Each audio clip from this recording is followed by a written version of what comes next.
Well, first of all, thank you very much. Look, I'm going to just speak from my heart a little bit. You know, I've been in Baton Rouge roughly about 15 years with a little 8-month hiatus when I resigned my seat to run for state treasurer. I'm finishing my 6th year. And as I walked around today, it's unbelievable how many relationships that I have and how many towns that I didn't know existed, and now I know who the mayor is and who the aldermen or the councilmen are, and it's been a pleasure to serve you as your state treasurer. And I say serve you because I worked with you, and as I look around this room and see all the different representatives, you know, as treasurer, I took it very seriously to see what I could do to help and support you, whether that was through the State Bond Commission or when when the hurricanes hit, who ever heard of this Zoom? I just wish I would have invested in it before I knew. You know, we held the first emergency Zoom meeting so municipalities and parishes could continue their business through the Bond Commission. Nobody told me to do it. Nobody asked me to do it. We went to Texas to figure it out, and we did it. And now, not only just the State Bond Commission, but there was legislation passed this year that will allow that to happen out through government. But you know, this is about what I want to continue doing. It's not what I will do. It's what I've already done to help you guys. I know this organization as good as any. I know many of these mayors, and before I say congratulations, Mayor Johnson, you got some big shoes to fill because she can't eat crawfish like I can. For those that don't know, I've spanked your president in a crawfish eating contest. It didn't matter. It was 1 of 5. I won. You know, so. You know, as a legislator, I always enjoyed going to the crawfish boils. I mean, at the end of the day, you know, I've been here to help you guys whenever you needed it, and I want to continue to do that. Certainly through the State Bond Commission, I've proposed different ways because, as I told a couple people today, you know, Louisiana is a poor state, and I think for the first time, if I'm governor, I want to be very transparent with the numbers because I understand the numbers as good as anybody, but I also know what we don't have. And I also know that the Santa Claus list that the legislature creates every year creates this belief that we have all this money. You could not pay for everything that got passed this year. Most of you will be either in heaven or certainly won't be in office if you just took that list today and tried to fund it. We don't have the funding to pay for all that, and I get calls from people all the time, and because I'm the reality guy, because I'm the chairman of the State Bond Commission at $300 million a year. Do the math. I want to have a more honest conversation on what we can and can't do, and then figure out what creatively can we do. You know, my first year as state treasurer, I stole an idea from Georgia to create a revolving loan program that you could use for infrastructure or everything outside of the capital outlay process. Georgia has it, wildly successful, but they've been doing it for over 20 years. California, North Carolina, others do that. You know, I sit on almost 37 boards, 36 or 37, but who's counting? I sit on all the retirement boards to include the municipal firefighters, which some of you I know through those boards. I mean, I have a lot of experience dealing with your issues, and I've always been there to listen. How much time we got? Oh, wow, we're doing great. I want to real quickly just answer, the 4 questions, and they're going to be very quick. I'm assuming y'all know what these questions are. Number 1, you know, as I talked about the revolving loan program, we know water and sewer is a huge problem. And quite frankly, the next administration and the next legislature is going to have to learn what their priorities are. And I would tell you, I've been in this building, in Baton Rouge long enough to know that we just lack priorities. Everything can't be a priority, ladies and gentlemen. That's the reality. You do it on a much smaller scale. I do it on a much bigger scale. Our priorities are way more than we can ever pay for in a lifetime, in a generation. So we have to create some priorities. And if water and sewer isn't a priority, then we got a problem, right or wrong. And it's past a problem. And I sit on one of the other boards I sit on, unfortunately, is a board when towns get into financial problems. I sit on that board as well. That's not a fun board to sit on. But you know what most of the problems are? How do we pay for water and sewer? And you're robbing Peter to pay Paul to get out, to fix your issues. We need to prioritize that in this state. And I'm not a big one on passing laws, but maybe it's time we get to the point where you don't move money from your water and sewer, that you have to keep the money that you raise and put it into your infrastructure. It's a huge problem. I hear it all the time at bond commission, but I would think if you had a show of hands, how many people, I think it'd be better to show how many people don't have problems with water and sewer infrastructure and how do you pay for it. We have to be creative. On any given day, we're sitting on almost $2 billion in cash at the Treasury. I want to work with the next treasurer to get more creative on how we can fund projects, low interest loans. We passed it, Neil Abramson got it passed my first year as treasurer and the governor vetoed it. Thought the Treasury was going to have too much power. This isn't about power. This is about being creative. When you only have an $11 billion general fund budget, how do we skin the cat? We have 4.6 million people in Louisiana, 2 million on Medicaid, 900,000 on Medicare. For the non-mathematicians, that's almost 65% of our population is already on federal insurance. We're number one per capita in the amount of federal money coming to the state. That's not necessarily a good thing. It means we're poor, we're unhealthy, and uneducated. So as we work to build an economy, build jobs, get people to move to the state, we need to have water we can drink, sewer that we can use, infrastructure. You can look at how much backlog there is, but there's a reality to what can and can't be done. And I want to have an honest communication with you. I will work for you. I believe that I'm a public servant. I'm an Army veteran. I'm a former law enforcement guy. I was a narcotics agent. My retina hemorrhage was about 29, and I got involved in the legislature because I missed the service. And once we, finished up, we're still in business, but my wife and I have been in business for 33 years. She's a retired teacher and principal, and we were born to serve. And that's what it's a calling. It's not a job. It's something I want to serve.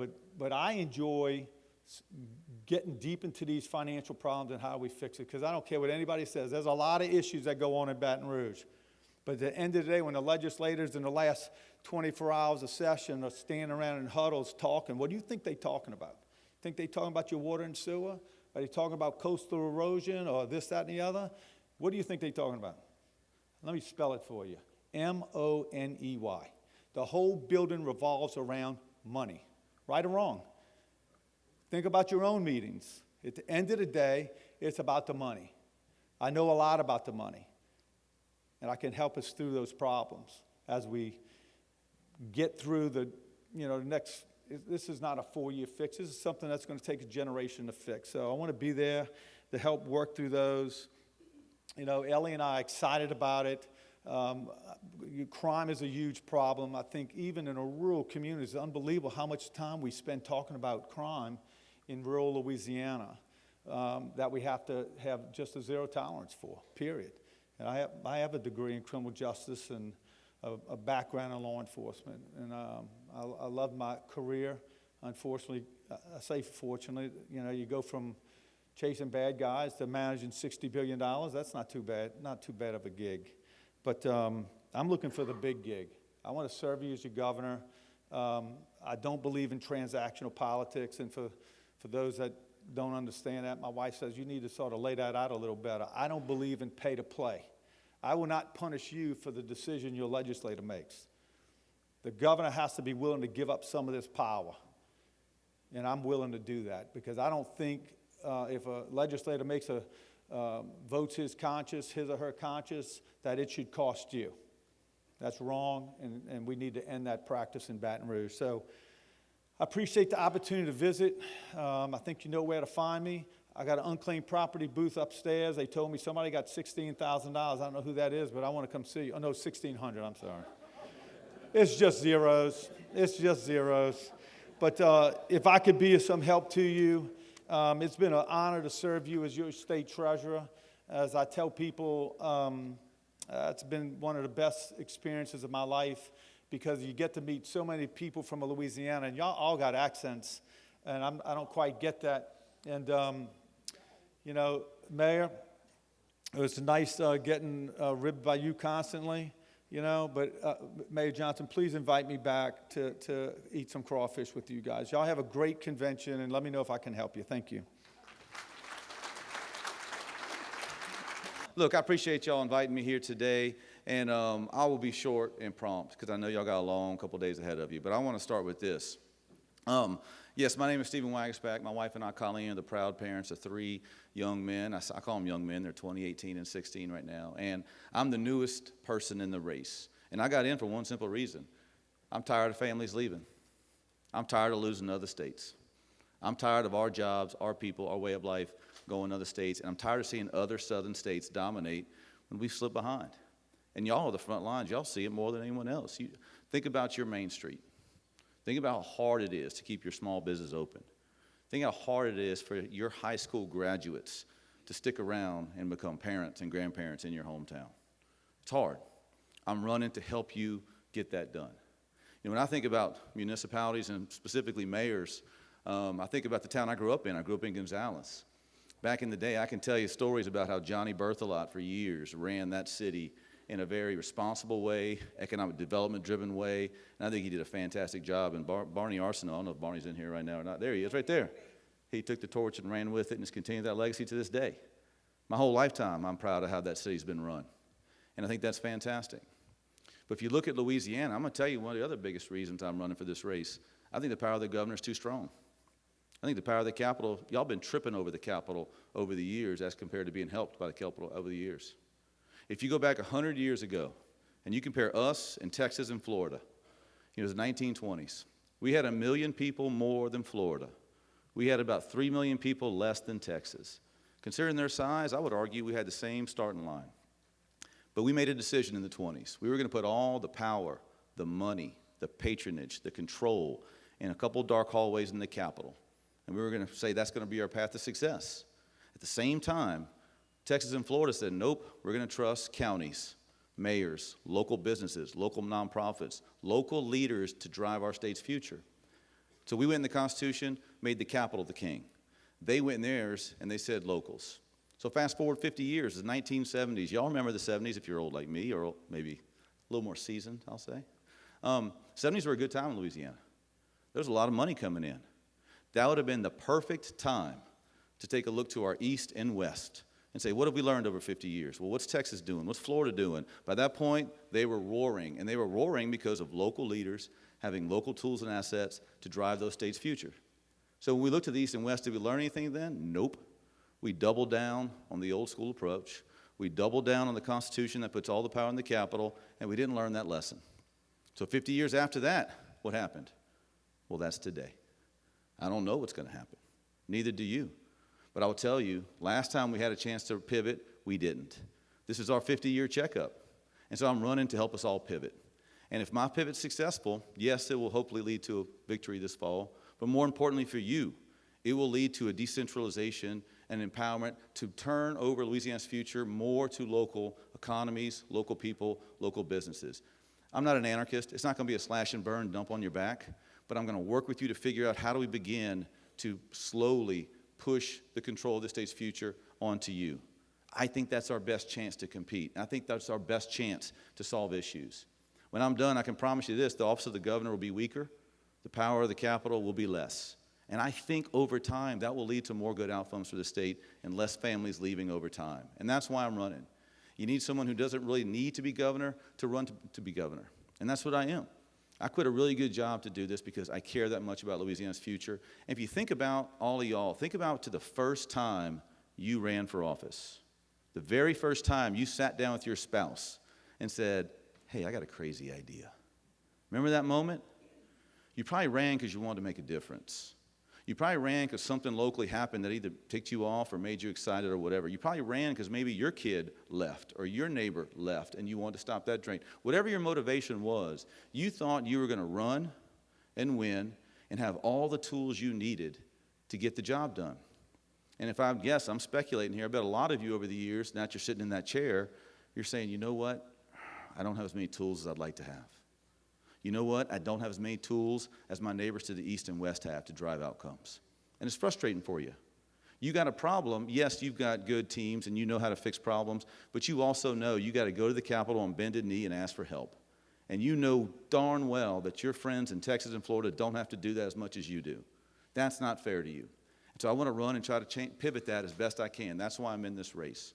And I think we're on the verge of great potential if we get that right. And I'm looking around this, and I see plenty of great leaders here. I'm looking right here at Friday Ellis in Monroe.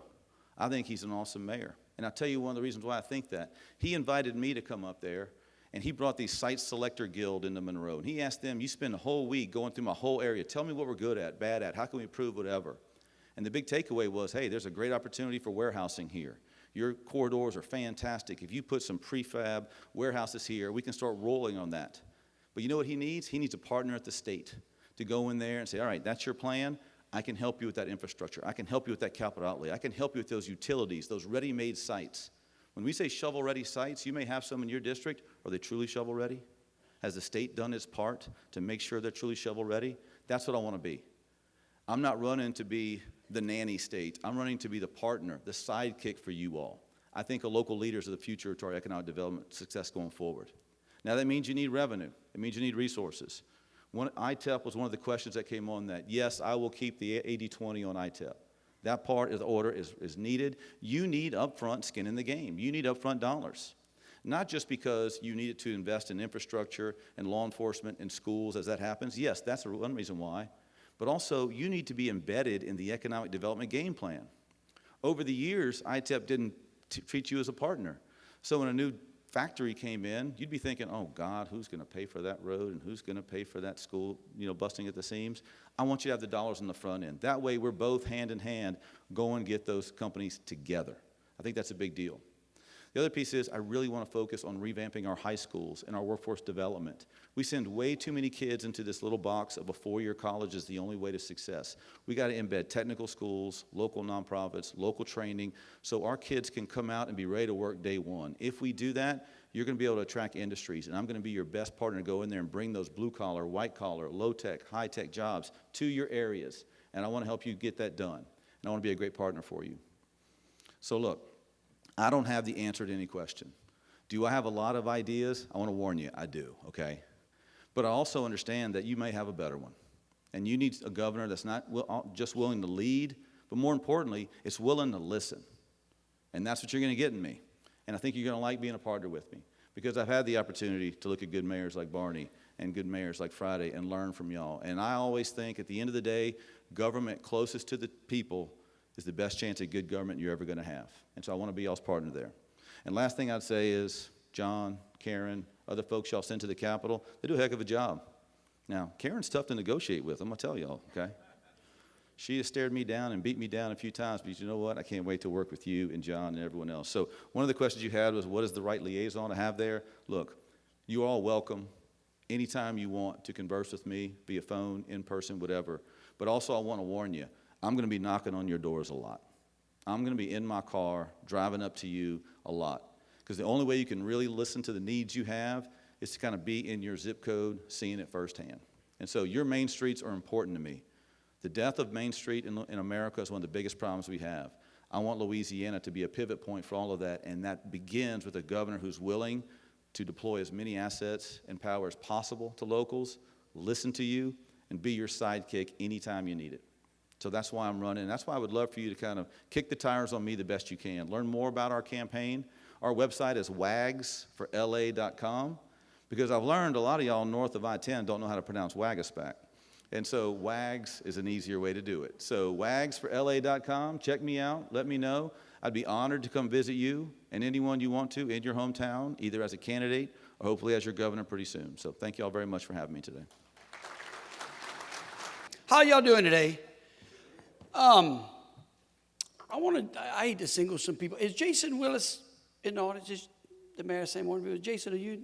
I saw him earlier. I don't know, Jonas or I know Sherburne, Colette. Any of the folks from St. Martin Parish here? Raise your. There you go. All right. I wanted to point them out because I want y'all to know where I'm from, okay? I grew up in a small town.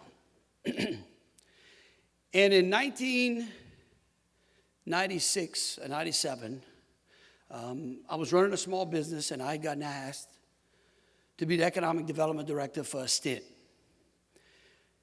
so that we could try to save about 1,600 jobs in and around the Acadiana area, because Baker Hughes was going to consolidate a screen shop. And so I agreed to do that, and actually right now you can go down Highway 90. I think I saw Ray Borker earlier, and you can see the success that development created, because we proved in working with local government, working with state government, and working with stakeholders that we could beat Texas, and we did that. Unfortunately, though, in that same stint, I watched the main driving force, the lifeblood of my small town, leave when Fruit of the Loom decided to unbolt all of the textile machines in the entire Louisiana area and move them down south. And I saw and witnessed what a wreck it was. And many of you are living those problems. As those who are tasked with running local government in this state, it is an absolute challenge. And I'm going to tell you, that is why in October of last year, we decided to run for governor. Not January, not February. In fact, when we announced to run for governor, nobody said anything for 90 days. It's amazing. Because that's how serious we were. And when we announced, I didn't say I was running for governor. I said we were running for governor. Because I am tired of this state absolutely being last. And I'm also tired of being lied to. I'm tired of people that come and pander my vote to run for governor and say that they're going to change this state. For the last 8 years, what I have done for you is protect this state. I have stood up when no one else would stand up. I have stood up in 2017 and said, you know what, if we change our criminal justice system in a manner that says that we just empty our jails, we are going to have a problem. In fact, how many of you believe we don't have a crime problem in this state? Raise your hand. Okay. I still haven't taken any. And there's not one person that would raise a hand. Because you know what? To fix the criminal justice system, the goal should be how do we keep people from going to jail rather than how do we take people out of jail.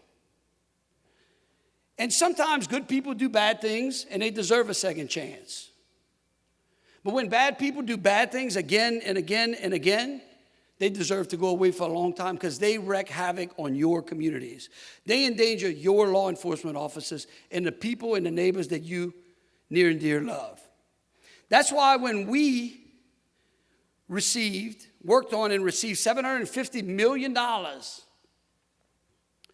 the state is going to receive in opioid litigation, we didn't send it to Baton Rouge. We sent it to you. We sent it to local governments, because I believe in my local governments. So it's not a promise. It's not just a promise. What we have done as the Attorney General is action. And I will tell you, we can fix this state. We can fix this state. We got to do three things. We got to address crime. How many of y'all think a big part of our crime problem, listen to this question carefully, how many of you think that a big part of our crime problem stems from juvenile crime? Raise your hand.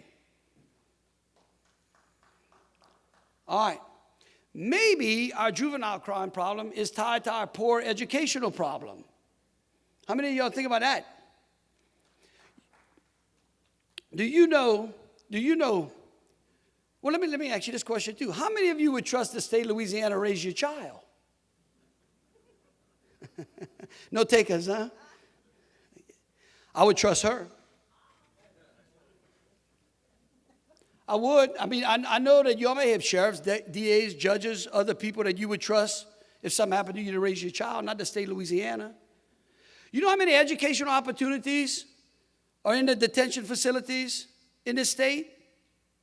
None. Zero. So if a child, 14-year-old, shoots someone, unfortunately may have killed him, and then the judge sentences them to juvenile life, guess what happens? That means that that child is going to spend his high school career in a detention facility with no education. So you know what we're doing? We're really educating better criminals. So when they get out, we're going to change that. And we're going to work on education. You know why? Because my mom was a school teacher. She was a principal. In fact, those folks from St. Martin Parish, you go ask Jason Willis and Jonas Francois who my mom was. There was nothing she didn't care about more than children. And she believed that the most important voice in a child's education are parents. And it's time to let parents be in charge of education in this state. Because when we do that, we then allow kids their education to move them towards a vocation. You know what I do? I collect all the student debt in this state. It's terrible. And it shows me that we're failing. We're failing our kids. But we got some great hope. You know why? Because we, not me, we are going to change that. And then we're going to work on jobs. And we're going to work on jobs the same way that I learned how to work on it back in the mid-90s. By working collaboratively with local, state, and stakeholders. And when people come up here and say, we're going to bring all kind of great things back. I mean, really and truly, how long have you heard that? And how much of that has happened? It's hard when our educational system's terrible, crime's out of control, and our infrastructure's bad. 3 minutes? Okay. Y'all got to help me out. I'll get going. Think about that. But how about we focus on the businesses and the industries that grew this state? How about we focus on the men and women who have broken their back, who help pay the taxes, that fill the coffers, and see how we can help them, all of us, how we can help them. And when we do that, things become organic, and people want to come to Louisiana. And so here's what I'll tell you. There's nothing new about who I am. Many of you have worked with my office over the last 8 years. All of you know that when you needed someone to stand up for you, you could call the Attorney General's office. When you needed an answer from a legal problem, you could call us. Might not have given you the one you wanted, but we gave you what the law said. If you didn't like the law, you could work with those folks in Baton Rouge to change it. But here's what I'll tell you. We can fix this state. And if you elect me as a governor, here's a promise I'll make to you. I will literally work from the time you swear me in to the time you either throw me out or the Constitution does, and by God, I'm telling you, we're going to start putting smiles on people in this state. And we finally are going to have a government and a state that is good as the people of this state. God bless you. I appreciate what you do. Thank you. Look forward to serving with you. So as your next governor, I've already started trying to help you. He'll speak to you tomorrow. His name is Jefferson Bullock. He got $1 billion grant for a number of cities for the removal of pipes and construction, some that have old cast iron in them. One of them was a city in Louisiana. It's $1 billion. And how do I know Jeff? Because I hadn't seen him since I was a child, but my mother taught him kindergarten, and we both finished the same high school. He'll speak to you tomorrow. But this, I'm going to stick to the questions to start with, and then I'll tell you a little bit more about myself. I'm going to start with the last question, and I think this lady was very direct about it. Gubernatorial local government liaison. We will have a liaison in the governor's office to all the municipalities for the Louisiana Municipal Association. You know, the office will be open. I'll never try to be the expert on local government. Y'all are the experts on local government. And so I will listen, and I have for the last year and a half since I started campaigning. And so we will agree to speak with municipal leaders at the LMA gatherings, and we'll do it at least once a year and maybe do it more than that whenever it's needed. My job as the governor is to find every dollar possible for this association, for the cities and the parishes of Louisiana. And so that's the last question that was asked. The third question was about the industrial tax exemption program. Right now, I'm leaning to say that 80-20 should stay, but I say it stays as an executive order until I hear from all of you.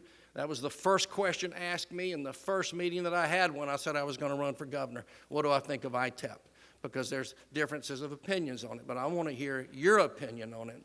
But right now, I think the 80-20 is working better than the previous.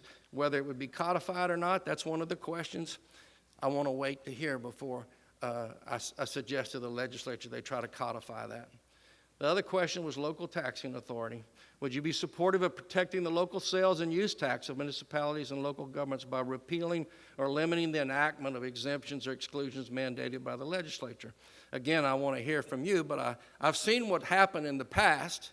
You know, there was all kinds of heck over our inventory taxes, and I've owned my own business for 36 years, and I've paid inventory tax every year. But we made a big effort to have, tax credits because of the inventory tax. And what was the result of that? But from the Jindal-Wagasback administration, it was a $2 billion deficit in 2015 when Governor John Bell took over. And so we've got to be careful what we do because the revenues are important. And so I will consider anything as your next governor. I'll listen to you. The last question was local infrastructure. We have these trust funds. We have the Transportation Trust Fund. We have the Parish Transportation Fund. We need to fund them, and we need to make sure every dollar gets to the local level. We got to fix roads. We got to fix bridges, and I know they have to be used for certain reasons when you look at the statutes. And so we got to get that money, and your governor is responsible to help each one of you. I'm not going to be a ruler. I will be a governor. I'll be a consensus builder. I'm not a grenade thrower. I'll never lie to you, and I'll never mislead you. And so those promises I'm making. So all of these organizations are good. Connect Louisiana, we need to make that the number one deal. I saw where just recently Mansfield in the last few months had a partial agreement with it's a public-private agreement through the Louisiana Connect company that came to do the broadband. I promise the state of Louisiana that we will have for the first time clear transparency where every dollar comes from the federal government or recycled through the state or comes from a state tax dollar or a parish tax dollar or a city tax dollar. Any citizen's going to be able to see it and where it came from and when it came and where it goes and who benefits from it. So that's why we got to have the broadband. You get rid of all the graft and all the brother-in-law deals and all the, as the treasurer said a while ago, all the pay-to-play stuff is gone. And we have that technology, and we got to get that broadband in place. There was recently a $1.6 billion grant that was strictly going to get that happen. So my goal was to see that every rural area, and I saw, I think it's called the Gumbo Fund. The Gumbo Fund this past year had $170 million of grant money to go to cities. At least 50 parishes in Louisiana benefited from it for broadband purposes. So my job as the governor, if God allows me to be the governor, it'll be to work as hard as you can. And so you listen to me. I don't operate from a spirit of fear. I operate from love and power and a sound mind. And that's who I am. I'm a Christian first and an independent next. I don't care if you got a D or an R in front of your name. If it's the right idea, we're going to go with it. I have the ability to advocate positions. I've done it for 40-something years all over the United States. I've done it. God gifted me, and my friend said, your gift is your mouth. Maybe it is. It's my heart. I have a heart for people, or I wouldn't be doing what I'm doing. I have a heart for Louisiana, or I wouldn't be doing what I'm doing.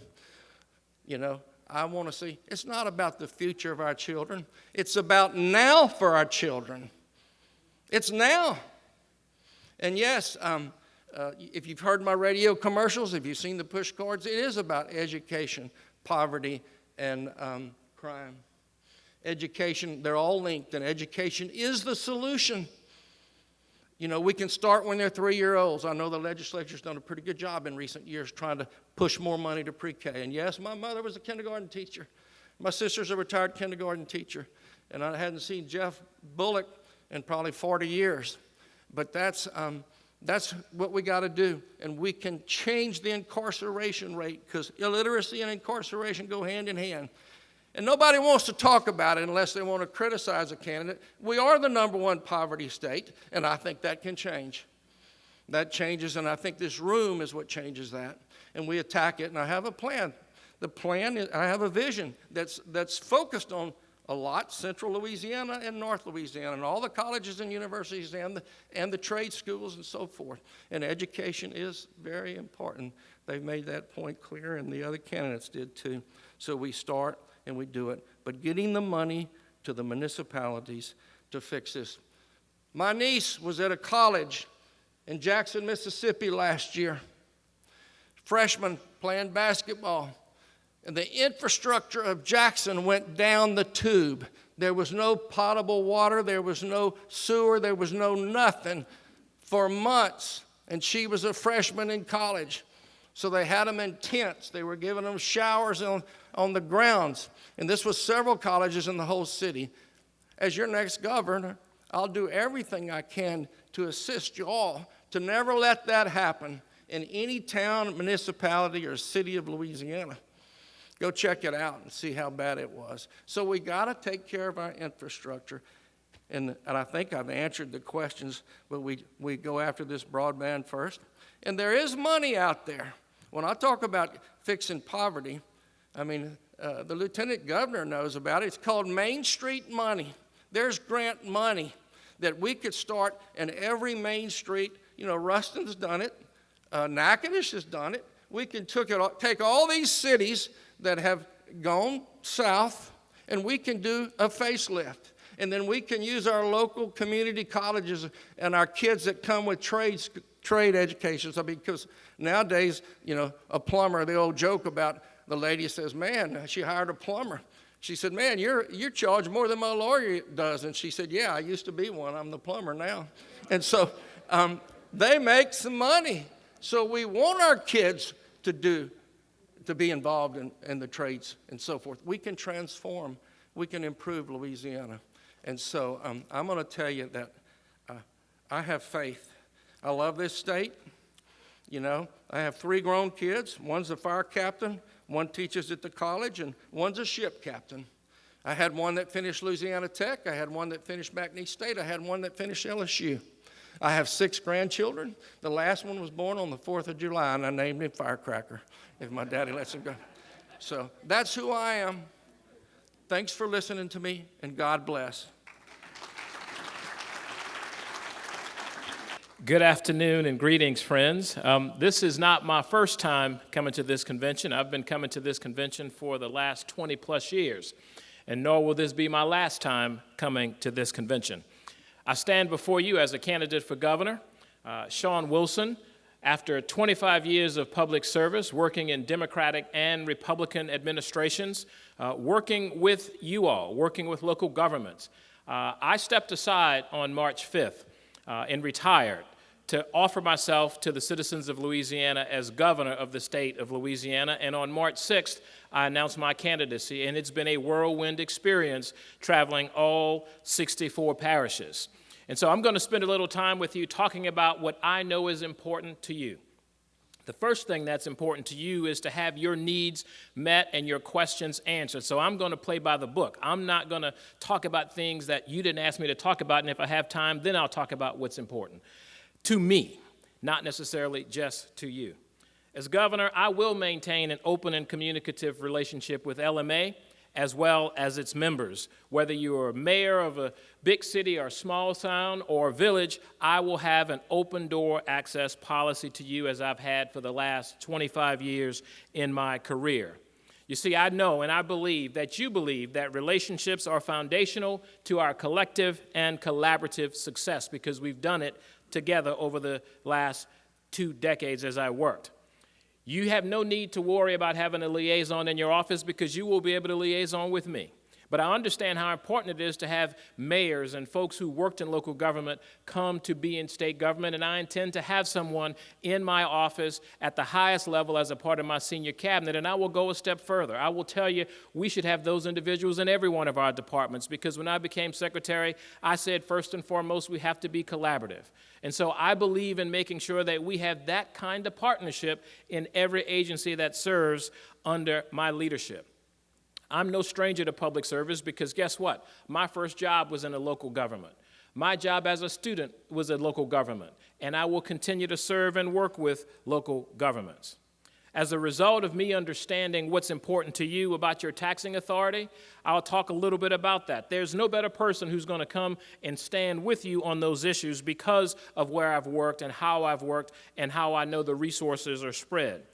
We need a fair and transparent and predictable way to simplify our tax codes, as well as understand the constitutional authority that you have to be those collectors.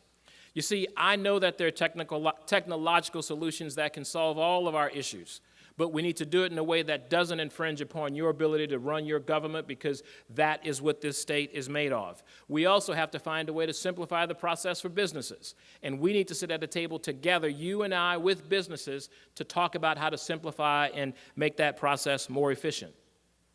I will also tell you that I oppose changes to the inventory, franchise, and property taxes that infringe upon your ability to do your work without a pay-for.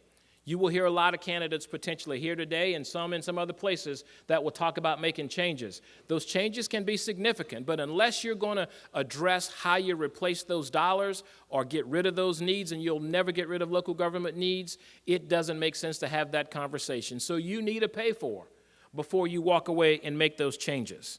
There should always be a reality of what government can do, and I believe that all politics are local. And it starts at that ground level relationship, and that is what we will work on. There's a reason why I've been a part of this administration for the last 7.5 years as a secretary, is because I shared the governor's vision of working with you.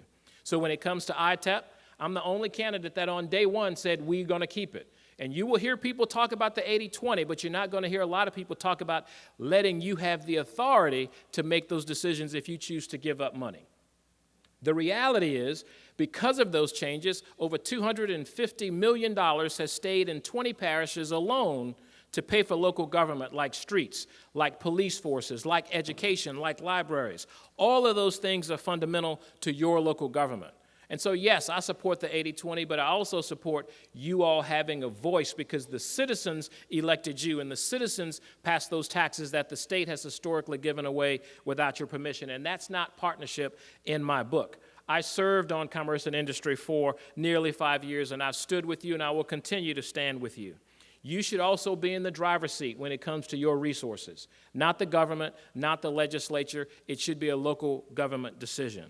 So I've always supported those authorities. When it comes to local infrastructure, I did that for 7.5 years as secretary, and I did it as chief of staff for 10 years before that at the Department of Transportation. I'm the only candidate that's actually delivered those types of projects. In some cases, there were projects that you may remember us talking about 30 years ago. Go look at 3241, go look at I-10, go look at I-49, go look at Jimmy Davis Bridge, Barksdale Air Force Base, and Plaquemines Bridge. Go look at the infrastructure that's out there.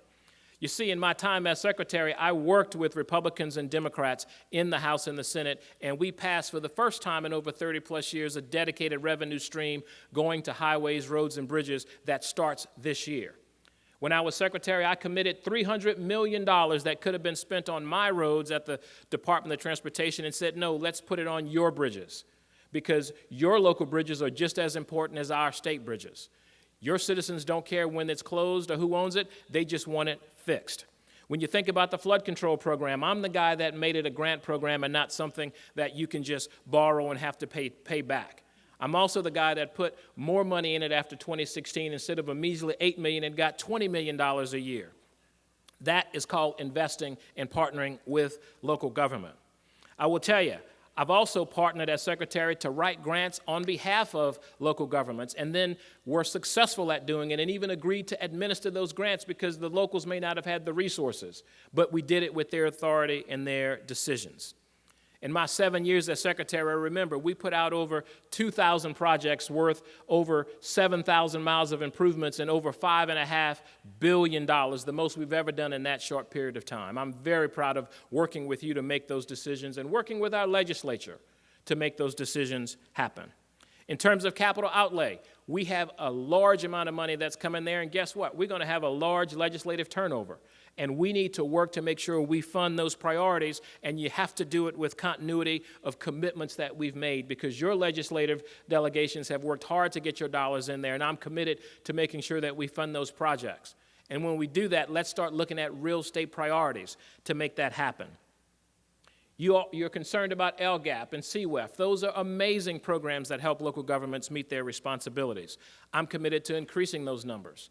I'm committed to working with our federal delegation and the folks in Washington, D.C. to leverage federal dollars to make that happen like we have done. That $1.4 billion around broadband, it didn't just fall. We had to go get it. We had to compete. The over $1 billion that I've received, it didn't just fall from Washington. We had to go earn it with competition and with quality work. That's the kind of relationship that I will have as governor, because I will be someone who's going to work with any and everyone. You know the reputations of all of these candidates. I think there's one that you will appreciate has worked with every administration in Washington and every administration in Baton Rouge. As governor, I will make sure our Division of Administration doubles down on the ability to support local grant writing in your area. If it's water, if it's infrastructure, if it's sewer, there are resources out there. Broadband is amazing because that will change our economy. That will grow what we need in this state. I've given you a healthy, robust portion of what's out there, but I will also tell you I'm running because I'm tired of the extreme politics in the state of Louisiana. I'm tired of us fighting. I'm tired of political sound bites and not solutions. It's time that we give you what you deserve, and that's leadership that puts Louisiana first. We've done it in every disaster. I've been in every community with you. I've cried with you. I've prayed with some of you. I've even helped put personal resources in protecting and helping your citizens. That's the kind of leadership you need. I've been in the UCG for every one of those 20-plus disasters. When others who come up here today had an opportunity to be there, they delegated that authority. I'm going to be present. I'm going to be in there. I'm going to be with you. I'm a bridge builder, literally and figuratively. I will work across those differences. I will cross those divides, and I will bring others with me, and I will go get others and bring them also. That is what you need in the state of Louisiana. There's one candidate that's done it. There's one candidate that's balanced a budget with state government. There's one candidate that has a master's degree in public administration and a PhD in public policy. And that doesn't alone qualify me, but there's one candidate that served for 25 years working with all of you, your predecessors, and working with some of those people who are going to be your successors. I'm standing here as a candidate for governor because I know how to do it. I'm not making promises. I'm just telling you how I've done it, and I've shown it with you, and I've shared it with you. You can visit us online at wilsonforla.com. You can donate, you can volunteer, you can support, you can invite us to your community. We've put over 26,000 miles on a car since March 6th. There's no part of Louisiana I will not go or have not been.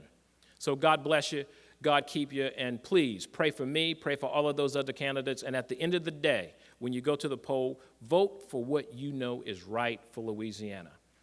And that's going to be Shawn Wilson. God bless you. All right, well, thank you very much for having me here today. There is no more important group to talk to about the future of our state than the people that are right in this room that are on the front lines. You are the first call when our constituents have an issue. You're there. You're the ones that are asked to fix the potholes. You're the ones that are asked to help those that are struggling with housing. You're getting cats out of trees. You're the ones, you are on the very front line. And so first of all, thank you for what you do. Thank you for your willingness to serve because you've got your finger on the pulse. And so the first thing I'm going to say, and you'll learn this about me as I share my story a little bit, is that you are always going to have a seat at the table in my administration because I can't do it without you. And yes, you're not going to need a liaison to communicate with me. You're going to have my cell phone number, because I need to know what is important to you and to the constituents that we all serve. I want to give you a little bit of my story so you'll understand a little bit more about me. I grew up in Lake Charles. I'm a Barb High School graduate, for those of you from that area. My mom was a school teacher. My dad was an engineer. I went to LSU and got a mechanical engineering degree. And I think I was the only mechanical female engineer in my graduating class that year. And then I went to work for Shell in the drilling and production end of the business. And the training program back in the day was for every new engineer to spend their first year on an offshore drilling rig. It's the best way to learn, right from the ground up. But of course, in the 80s, there really weren't any women in the oil and gas business. And so you can imagine what life was like with me and like 200 guys on an offshore drilling rig in the 80s. And I remember my very first day of work like it was yesterday. I show up on this offshore drilling rig. I fly out on a helicopter. I land. I've got my red coveralls on, and I find the building where I believe the foreman must be. And these are huge places if you've ever been offshore. It's like the size of a football field. 8 or 9 decks of grating. They're just monster. And there's 200 guys working, and you can't see anybody, really, because they're so big. And I go into the room and introduce myself to the foreman, and he says, "There's 2 problems with the oil business." I'm thinking, this is great. It's my first day. I'm going to get this great nugget of wisdom. He says there's 2 problems with the oil business. The first is O-rings. Y'all know what those are, the black elastomers that kind of keep your garden hose from leaking. It's a big problem in the drilling business. And the second problem is women. Well, I've never been compared to an O-ring before, you know. I'm thinking this is going to be a great career. And fast forward, you know, over a 20-year career, of course, I was willing to outwork everybody and prove that I was smart and I deserved to be there, and I was a team player, and I never, ever threw the foreman under the bus, and built, I think, a reputation for being a great leader. And at the end of my 20-year career, I was managing Shell's Central Deepwater Gulf of Mexico business, about 10% of the company's production, billions of dollars in assets, hundreds of employees. And those guys that gave me such a hard time at the beginning of my career actually worked for me at the end of my career. And I walked away from all of that almost overnight because our 3rd grader was struggling with his multiplication tables, and I thought that it was kind of my fault. I was traveling too much. We were building projects all over the world, and I wasn't being the mom that I really wanted to be. And so we were lucky enough, my husband and I, to make the decision to tighten our belt and live on one salary. I like to say that I traded in my steel-toed boots for my tennis shoes, and then did all the things that moms do to make our schools better, right? I was PTA president at every school where our kids went to school, and got involved in the community. And then when our boys grew up and went to college and got jobs, you know, I began asking myself, well, what's next for me? What makes me happy? What fills my heart? And I began believing that the decisions being made in Baton Rouge were affecting me and my family in ways that I didn't like. And that if good people didn't run, we were never going to change the problems in our state. And engineers are pretty good problem solvers, and so I decided to run for office. No one in my family had ever been in politics before. It was never anything I thought about. But I ran for office and got elected to the state senate, and I'm finishing my 2nd term now. And I think it's been a great experience for me. I've passed 125 bills, which for those of you that are involved in the legislative process, that's a pretty heavy workload. I serve as the majority leader, which is an elected position by my colleagues in the Senate. And I say all that to say that, you know, I have had a huge sense of urgency in bringing forward legislation that was going to make a difference. You know, we all have a short time in office, and I wanted to make the biggest impact I could. And so what I would suggest that you do when you listen to the candidates that are asking for your vote for governor, consider what they have done in the jobs where they currently are as sort of a predictor of the future.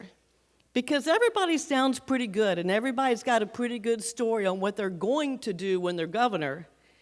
But why don't you ask the question about what have you done already in the jobs where you serve? Because I think that's important. So I want to touch on a few things, and I'm not going to talk about 125 bills, Karen, but I'm going to talk about a few And then some of those things that I would do as governor, and I think I'll also address your local municipal questions as well. Education, right? What are some of the things that all families want? They want their kids to get a good education. It's easy. So I've passed a ton of bills in the area of education. Literacy is one of the things I'm most proud of. We're teaching kids phonics now, the bill that I passed 2 years ago. You read this week, our scores are going up by 5.6 points. They have gone up. We're one of only 3 states where our literacy scores are going up in kindergarten through 3rd grade. I've done a lot of work in STEM. That's no big surprise to you, knowing that I have an engineering degree. But what I want is for our kids to get those high-wage, high-demand jobs, and that's in every industry. I've done a lot of work on computer science. Why is that? Well, because we have to triple the number of computer science graduates in the next 5 years if we're going to meet the current workforce demands. I've done work on math. I've done work on education savings accounts. And what am I going to do as governor? Well, first of all, I'm going to have our kids reading on grade level or above grade level in my first term, kindergarten through 3rd grade. We're going to be teaching computer science at every grade level, kindergarten through 12, because that's what the industries need. We're going to go back to basics in math. We're going to have more parental choice in education. Let's talk about workforce. That's the second thing every family wants. They want their kids to have good, high-paying jobs so they can work right here in Louisiana. One of the things I did this year is I said, okay, let's pay for the first semester of tuition for those adult students to go to a community technical college on the Foster Promise program so they can get new skills. What will I do as governor? I'm going to make sure that we reinvent high school, community technical colleges, and 4-year so that we're more responsive, more innovative, more flexible in the skills we deliver to meet the current workforce demands. We're talking about AI now. We weren't even talking about AI a couple of years ago. We have to make sure that we have the education system that can be flexible to deliver that. Let's touch on the economy. The third thing, people want a booming economy, right, and an affordable cost of living. This directly affects your funding in local government, because if you're not growing, you're dying. So what are some of the things that I've done? I passed the fortified roof insurance bill this year. It's going to lower your insurance premiums if you have a fortified roof.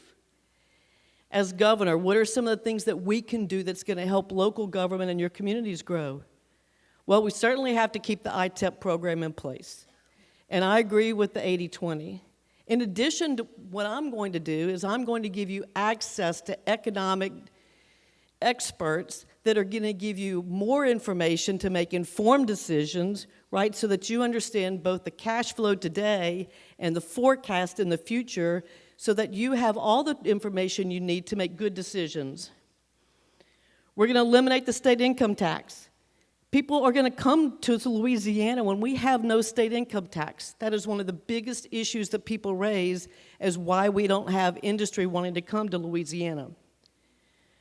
We do need to address the exemptions and the exceptions and all that to our sales tax, to our income tax, to our corporate income tax, because our system is just way too complicated. And it's taking money away from you all and your ability to be able to fund local government. And we're going to build stuff in my administration. We're going to not just build bridges, but we're going to continue to invest in water and sewer, and we're going to build things. I have a strong track record, y'all, of being a doer, not just a talker, someone with a track record of results.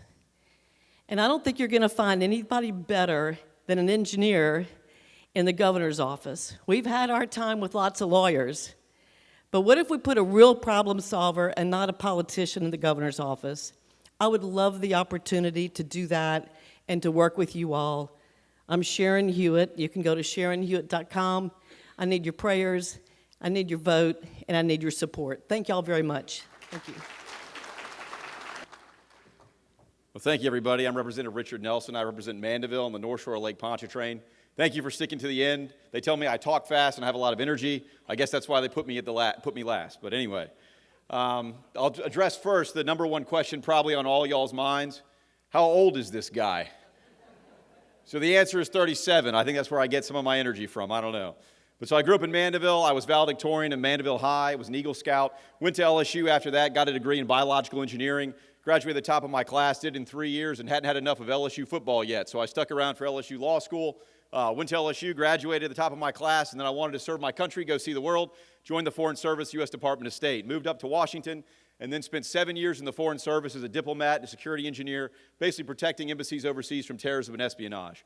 My first assignment was in Frankfurt, Germany, spent 2 years there. Then I spent 2 years in the former Soviet Republic of Georgia, which is not the Atlanta and the Falcons, so don't hold that against me. It's actually a small country south of Russia. So we spent 2 years there, came back to Washington. You know, my last assignment in Washington, I spent most of my time in Afghanistan, Iraq, and Pakistan. You know, I liked those places so much, they sent me back there. So about that time, we had had our second son, and I told my wife, you know, we should look at coming back to Louisiana. And, you know, most of my friends from high school, most of my friends from undergraduate, they're gone. They moved to Texas, they moved to Florida, they moved to Virginia, and they're not coming back. And so I said, if I had the opportunity to come back, I'm going to do it. I want my kids to grow up here. You know, I want them to know all the things I knew as a kid. We're able to find a way back to Mandeville. I got a job in the private sector. And then as soon as I got back, I told my wife again, hey, look, if I was able to get back, I'm going to try and fix the problem so that more people can come. So I ran for office in 2019. The second question that I get after how old I am is, well, what does your dad do? Because normally in politics in Louisiana, it means your daddy must have been somebody if you're young, right? My dad was an IRS agent. That is about the opposite end of the spectrum from a politician. So we had to work really hard to get elected. My wife and I knocked on 5,000 doors. That's how I know that age question comes up once or twice. But when we got elected, I said, you know what? We're going to focus on the real problems. I'm not in the bridge name and business, so we can have plenty of people that can go do that. Let's focus on the real problems here in Louisiana. Well, did you know that if we were just average, if Louisiana were just average in the country, we would all live 4 years longer and get a 33% raise? If we were just average.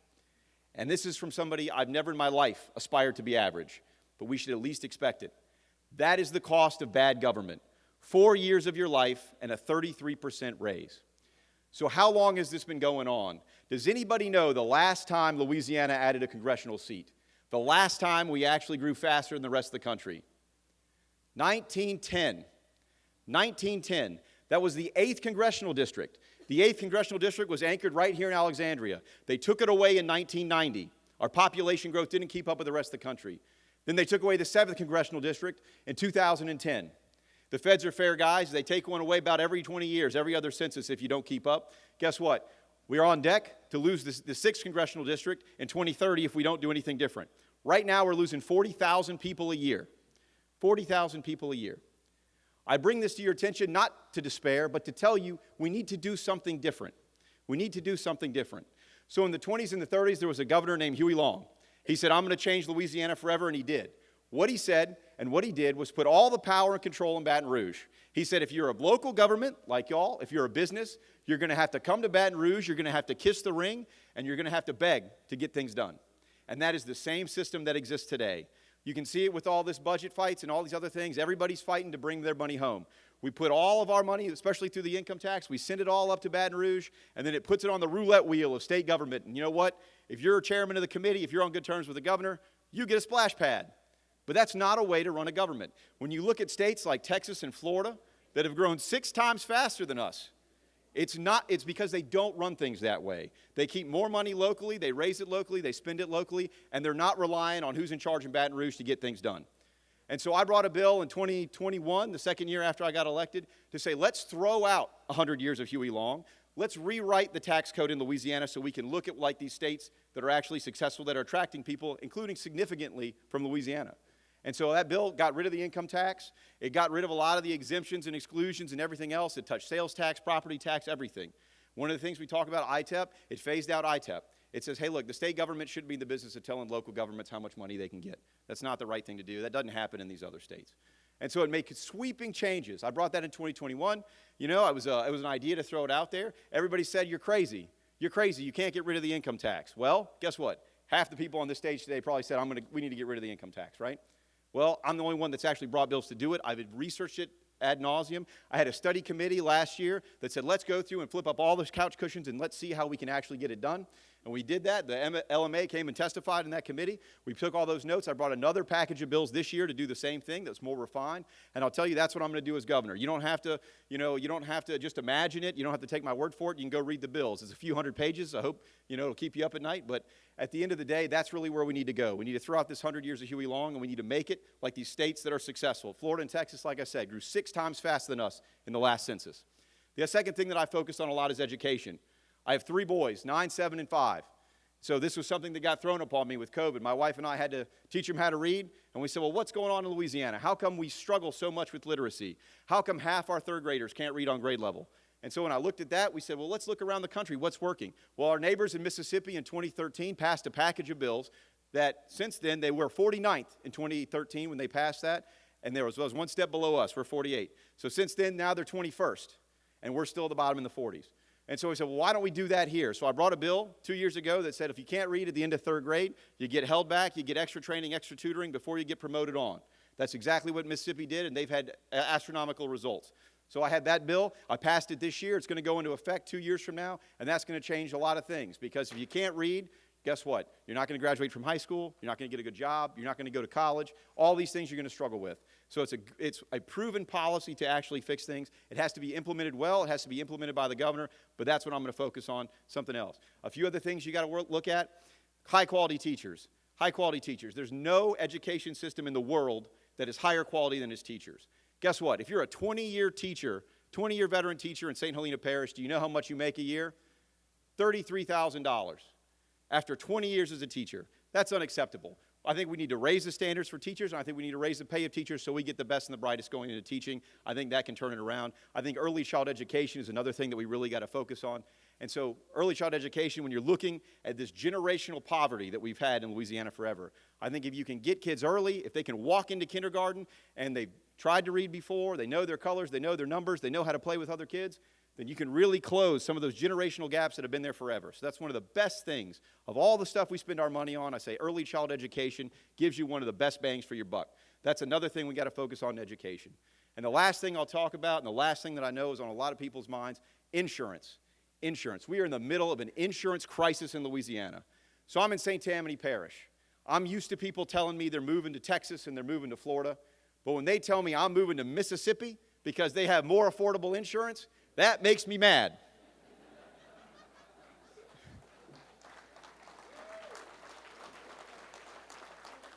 And so there's fixes to that problem. Mississippi, if you live on the coast of Mississippi, you got the same risk of hurricanes as you do in St. Tammany Parish and the rest of the Louisiana Gulf Coast. You have the same problems. But it's the law that separates. It's the law that's different. And so when you look at the law and you look at what we can do differently, we can change things and make it more like states where they have a competitive market, where they have more insurers, so people aren't getting their policies canceled with nowhere to go, so the premiums aren't going up astronomically. So there's ways we can fix that, and we need to focus on that. I would have a special session of the legislature right after I got elected because we don't have time to waste on that issue. And so with that, I'll leave you with this. If it was football, if it was college football, right? If we lost to every team every year, we would fire the coach, we would fire the trainers, we would even fire the mascot. And yet in Louisiana, we keep electing the same politicians, and they keep running the same plays year after year. And yet we expect things to change. So what I'll tell you is that if you like the status quo, if you like losing 40,000 people a year, if you want nothing to change, there are plenty of candidates in this race. There are plenty of them. Republican, Democrat, Independent, doesn't make any difference. But if you think you deserve that extra 4 years of your life, if you think you deserve that 33% raise, I am your only choice. Richard Nelson, running for governor. Thank you very much for having me. I appreciate all your good work.